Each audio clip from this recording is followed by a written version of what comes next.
Coaching সেন্টারের উপস্থাপনা আরেকটি গুরুত্বপূর্ণ ক্লাসে সকল ছাত্রছাত্রী এবং সাহিত্যপ্রেমী প্রতিটি মানুষকে স্বাগত জানাচ্ছি। আমি সুশান্ত মণ্ডল। আলোচনার বিষয় ক্যালকাটা ইউনিভার্সিটি যারা বিএস সিক্স সেমিস্টারে পড়ছো তাদের বাংলা সাধারণ অর্থাৎ দেশ ভাগ ও বাংলা সাহিত্য DSE B1 এর সাজেশান।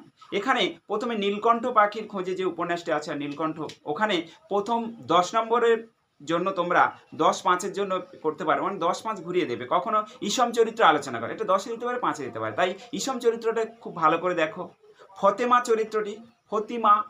চরিত্রটি খুব ভালো করে দেখো, বা জোটন বা শামসুদ্দিন চরিত্রটি ভালো করে দেখো। নীলকণ্ঠ পাখির খোঁজে সোনা চরিত্রটি ভালো করে দেখো। আর নীলকণ্ঠ পাখির খোঁজে দেশভাগ ও দাঙ্গা সম্পর্কে যেটা বলা হয়েছে এটা খুব গুরুত্বপূর্ণ, এটা খুব ভালো করে দেখো। এই 5টা প্রশ্ন আমি দিলাম, তোমরা একটু গুরুত্ব সহকারে দেখো, আশা করি উপকারে দেবে। 10-5-এর জন্য 5টা দিয়েছে, একটু ভালো করে দেখো। মডিউল 2-তে আমরা যে সমস্ত গল্প আছে এখান থেকে আমি কয়েকটা প্রশ্ন দিয়েছি। 1 নম্বরের জন্য তোমরা করবে মুনিমজি ও ইজারাদার চরিত্র আলোচনা করো, অথবা এই গল্পটা একটু ঘুরিয়ে দেবে যে গণনায়ক গল্পের নামকরণের সার্থকতা আলোচনা করো। প্রশ্নটা একই। তারপরে 2 নম্বরে প্রশ্ন করো পালঙ্ক গল্পের শুরুতে যে চিঠির প্রসঙ্গ রয়েছে এরভাবে ঘুরিয়ে দিতে পারে, বা পালঙ্ক গল্পে একটা লাইন তুলে দিয়ে সেই সম্পর্কে লিখতে বলবে, এরকম ঘুরিয়ে দেবে। তারপরে করুণ কন্যা 3 নম্বর প্রশ্ন, করুণ কন্যা গল্পে অরুন্ধতির পরিণতি সম্পর্কে একটু আলোচনা করো। খুব গুরুত্বপূর্ণ প্রশ্ন, একটু দেখে রেখো। পরে 4 নম্বর প্রশ্ন এপার গঙ্গা ওপার গঙ্গা গল্পে দুই পারের জীবন অসহায়তা সম্পর্কে, এই এপার গঙ্গার ওপার গঙ্গা মানুষের যে জীবনের যে অসহায়তা সেইটা সম্পর্কে একটু পড়ে রেখো।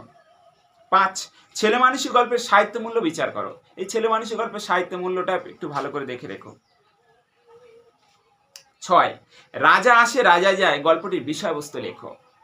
7 জটায়ু গল্পটির ভৌতিক আবহাওয়া বা নামকরণ সম্পর্কে যা যেন লেখো। 8 ড্রেসিং টেবিল গল্পের উদ্ভ্রান্ত সময়ের দর্পণ সেই সম্পর্কে আলোচনা করো।